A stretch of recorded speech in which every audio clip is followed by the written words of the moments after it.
আমন্ত্রণ জানাচ্ছি আপডেট সংবাদে। শুরুতেই জানিয়ে দিব গুরুত্বপূর্ণ শিরোনাম, এরপরেই থাকবে বিস্তারিত।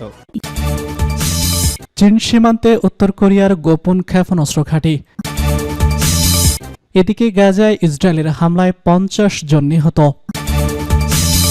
আর থাকছে গাজায় দুর্ভিক্ষ প্রথমবারের মতো স্বীকার করল জাতিসংঘ। সর্বশেষ জানিয়ে দিব জাতিসংঘের প্রতিবেদন প্রত্যাখ্যান ইসরায়েলের।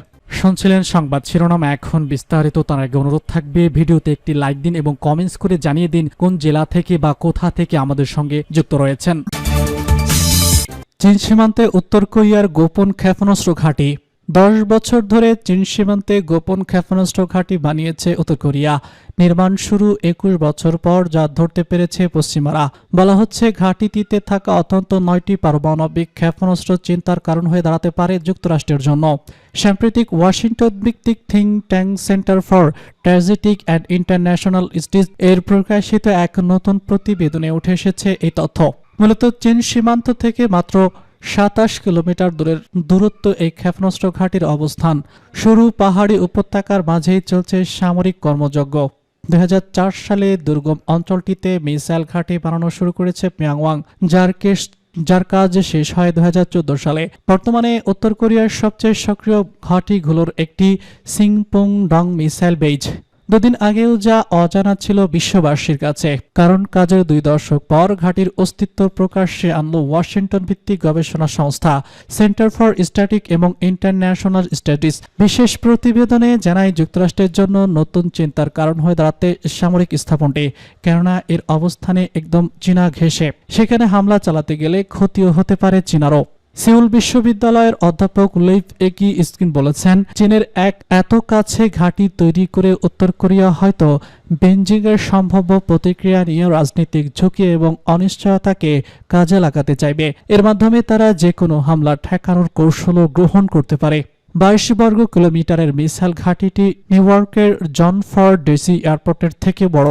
ধারণা করা হয় এখানে অত্যন্ত 9টি আন্তঃদেশীয় ব্যালিস্টিক ক্ষেপণাস্ত্র রাখা হয়েছে, যার মধ্যে থাকতে পারে পারমাণবিক সক্ষমতার সমৃদ্ধ হোয়াং ফিল্টিং বা আইটিং ক্ষেপণাস্ত্র। দাবি করা হয় এগুলো যুক্তরাষ্ট্রের যে কোনো স্থানে আঘাত আনতে সক্ষম। উল্লেখ্য, দুর্গম এই ঘাঁটিতে মোতায়েন রয়েছে ট্রান্সফর্ম এবং মোবাইল লঞ্চার, যুদ্ধকালীন সময়ে যা দিয়ে দ্রুত স্থান রদবদল করে মিসাইল উৎক্ষেপণ করা যাবে। বলা হচ্ছে উত্তর কোরিয়ার স্বঘোষিত এমন আরও 15 থেকে 20টি ঘাঁটি রয়েছে, যেগুলো নর্থ কোরিয়ার মিসাইল বেল্টের অংশ। গাজায় ইসরায়েলের হামলায় 50 জন নিহত। গাজায় ইসরায়েলের অব্যাহত সামরিক হামলায় কমপক্ষে 50 জন ফিলিস্তিনি নিহত হয়েছেন। এর মধ্যে 9 জন শরণার্থী রয়েছেন। এছাড়া অনাহারে মারা গেছে আরও 2 জন, খবর বার্তা সংস্থা এনাদোলুর। প্রতিবেদনে বলা হয়েছে দক্ষিণ গাজার খান ইউনুসে ড্রোন হামলায় একই পরিবারের 5 সদস্য নিহত হয়েছেন।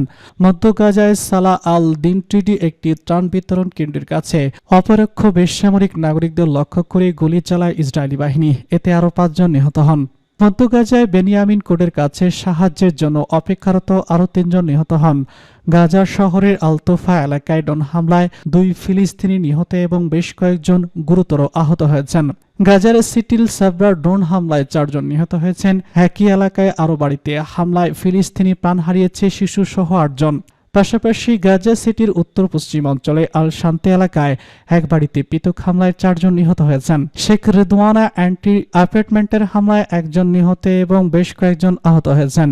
একই জেলায় বারাকার শেখ রাজওয়ানের কাছে বাস্তুচ্যুতির একটি তাঁবুতে কামনের গোলার আঘাতে এক শিশু ও তার মা নিহত হন। খান ইউনুসের নাসের হাসপাতালের চিকিৎসা কর্মীরা জানায়, রাফায় ত্রাণ বিতরণ কেন্দ্রের কাছে ইসরায়েলি বাহিনীর বোমা হামলায় আরও 3 জন নিহত এবং আরও বেশ কয়েকজন আহত হয়েছেন। 2023 সালের অক্টোবর থেকে গাজায় ইসরায়েলি হামলায় 62,000-এর বেশি ফিলিস্তিনি নিহত হয়েছেন। ইসরায়েলের সামরিক অভিযানের ফলে দুর্ভিক্ষের মুখোমুখি উপত্যকাটিতে ধ্বংস হয়ে গেছে। গাজায় দুর্ভিক্ষ প্রথমবারের মতো স্বীকার করল জাতিসংঘ। প্রথমবারের মতো জাতিসংঘের একটি সংস্থা বলেছে গাজার মানুষ দুর্ভিক্ষে আক্রান্ত। গাজা উপত্যকায় 5 লাখেরও বেশি মানুষ ক্ষুধা, দুর্ভিক্ষ এবং মৃত্যুর মুখোমুখি হচ্ছে বলেও উল্লেখ করেছে তারা। খাদ্য নিরাপত্তা সংক্রান্ত বিষয়ে নজরদারির দায়িত্ব পালন করা জাতিসংঘের সংস্থা the integrated food security page foundation বা আইপিসি বলছে গাজায় খাদ্য নিরাপত্তার সবচেয়ে বড় খারাপ অবস্থায় পৌঁছেছে। গাজা শহর এবং এর আশেপাশের এলাকা দুর্ভিক্ষের কবলে পড়েছে বলে নিশ্চিত করেছে সংস্থাটি। সেপ্টেম্বরের শেষ নাগাদ দের আল বালা এবং খান ইউনুস এলাকাতেও বিপর্যয়কর পরিস্থিতির শিকার হবে বলে পূর্বাভাস দেওয়া হয়েছে। আইপিজির প্রতিবেদনে বলা হয়েছে, গাজার দুর্ভিক্ষ সম্পূর্ণরূপে মানুষের তৈরি এবং এটি নিয়ন্ত্রণ করা যেতে পারে। উল্লেখ্য, আইজিপি নিজে আনুষ্ঠানিকভাবে ঘোষণা না করে যে দুর্ভিক্ষ হচ্ছে কিনা, তবে তারা এমন বিশ্লেষণ দেয় যা সরকার, সংস্থা এবং সংস্থাগুলোকে দুর্ভিক্ষ সম্পর্কে বিস্তারিত বা বিবরণ জারি করতে সহায়তা করে। এদিকে ইসরায়েল দাবি করেছে যে আইপিসির প্রতিবেদন মিথ্যা এবং পক্ষপাতদুষ্ট। তারা বলেছে, তারা আইপিসির সর্বশেষ প্রতিবেদনের ফলাফল, বিশেষ করে গাজা শহরে দুর্ভিক্ষের দাবি দৃঢ়ভাবে প্রত্যাখ্যান করে। ত্রাণ বিতরণের বিষয়গুলো নিয়ন্ত্রণের দাবিতে থাকা ইসরায়েলের সামরিক সংস্থা কোঅর্ডিনেশন বা গভর্নমেন্ট অ্যাক্টিভিটি বা কেট বলছে, আইজিপির প্রতিবেদনটি মিথ্যা এবং সন্ত্রাসী সংগঠন হামাসের দেওয়া আংশিক পক্ষপাতদুষ্ট এই ভাষা তথ্যের উপর নির্ভর করে তৈরি। জাতিসংঘের 4টি সংস্থা গাজায় অবিলম্বে যুদ্ধবিরতি এবং ক্ষুধা এবং অপুষ্টিজনিত মৃত্যু রোধে নিরবিচ্ছিন্ন মানবিক সহায়তা পৌঁছানোর আহ্বান ব্যক্ত করেছে। খাদ্য এবং কৃষি সংস্থা বা এফএফ, ইউনিসেফ, খাদ্য সংস্থার কর্মসূচি বা ডাব্লিউএফপি এবং বিশ্ব স্বাস্থ্য সংস্থা ডব্লিউএইচও যৌথ বিবৃতি দিয়েছে। প্রসঙ্গত, গাজায় হামাস পরিচালিত স্বাস্থ্য মন্ত্রণালয়ের হিসাব অনুযায়ী 2023 সালের অক্টোবরে ইসরায়েলে হামলা শুরুর পর থেকে দুর্ভিক্ষ এবং অপুষ্টিতে 271 জন মারা গেছে, যার মধ্যে 112 জন শিশু রয়েছে। জাতিসংঘের সংস্থাগুলো বলছে, যে কোনো মূল্যে দুর্ভিক্ষ বন্ধ করতে হবে। এছাড়া গাজার শহরের তীব্র সামরিক আক্রমণের হুমকি এবং সংঘাতের যে কোনো বৃদ্ধি বেসামরিক নাগরিকদের জন্য মারাত্মক পরিণতি বয়ে আনতে পারে বলেও তারা উদ্বেগ প্রকাশ করছে। যৌথ বিবৃতিতে এই সংঘাতগুলো বলেছে যে গাজার শিশুদের মধ্যে অপুষ্টি বিপর্যয়কর গতিতে ত্বরান্বিত হচ্ছে এবং জুলাই-আগস্টে 12,000-এরও বেশি শিশু তীব্র অপুষ্টিতে ভুগছে বলে শনাক্ত করা হয়। এই শিশুদের মধ্যে 4 জনের মধ্যে 1 জন তীব্র অপুষ্টিতে ভুগেছিল, যার স্বল্প মেয়াদী এবং দীর্ঘমেয়াদী উভয় ধরনের মারাত্মক প্রভাব পড়েছে বলে সংস্থাগুলো। জাতিসংঘের মহাসচিব অ্যান্তোনিও গুতেরেস আইপিসি এর প্রতিবেদনের প্রতিক্রিয়া জানিয়ে বলেছেন, যখন মনে হচ্ছে গাজার জীবন্ত নরক বর্ণনা করার জন্য আর কোনো শব্দ অবশিষ্ট নেই, ঠিক তখনই একটি নতুন শব্দ যোগ হয়েছে, দুর্ভিক্ষ। গুতেরেস বলেছে যে এটি কোনো রহস্য নয়, বরং একটি মানবদৃষ্ট বিপর্যয়, একটি নৈতিক র্যাজি এবং মানবতার ব্যর্থতা। দুর্ভিক্ষে কেবল খাদ্য সম্পর্কে নয়, এটি মানুষের বেঁচে থাকার জন্য প্রয়োজনীয় ব্যবস্থার ইচ্ছাকৃত পতন এবং গুতেরেস বলেন। জাতিসংঘের প্রধান আরও বলেছেন যে ইসরায়েলের আন্তর্জাতিক আইনের অধীনে দায়িত্বহীন বাধ্যবাধকতা রয়েছে, যার মধ্যে রয়েছে জনগণের খাদ্য এবং চিকিৎসা সরবরাহ নিশ্চিত করার দায়িত্ব। আমরা এই পরিস্থিতিকে দায়মুক্তি দিয়ে চলতে পারি না। আর কোনো অজুহাত নেই। পদক্ষেপ নেওয়ার সময় আগামীকাল নয়, এখনই। আমাদের অবিলম্বে একটি যুদ্ধবিরতি, সমস্ত জিম্মিদের মুক্তি, পূর্ণ নিরবিচ্ছিন্নতা, মানবিক প্রবেশাধিকার প্রয়োজন, তিনি যুক্ত করেন। জাতিসংঘের প্রতিবেদন প্রত্যাখ্যান ইসরায়েলের। গাজা সিটি এবং এর আশেপাশের এলাকায় দুর্ভিক্ষের বিষয়ে জাতিসংঘের বৈশ্বিক ক্ষুধা এবং খাদ্য নিরাপত্তা বিষয়ক সংস্থা আইপিসির প্রতিবেদনকে প্রত্যাখ্যান করে দিয়েছে ইসরায়েল।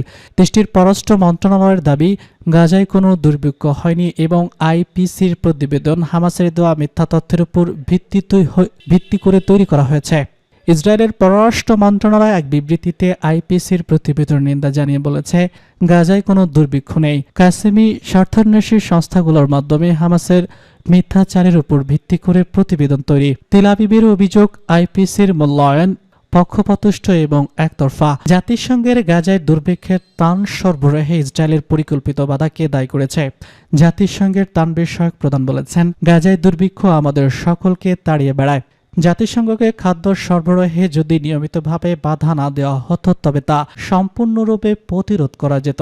এদিকে জাতিসংঘের সমর্থিত জাতিসংঘের বৈশ্বিক ক্ষুধা এবং খাদ্য নিরাপত্তা বিষয়ক সংস্থা আইসিপি জানিয়েছে, গাজা সিটি এবং আশপাশের এলাকায় দুর্ভিক্ষ দেখা দিয়েছে।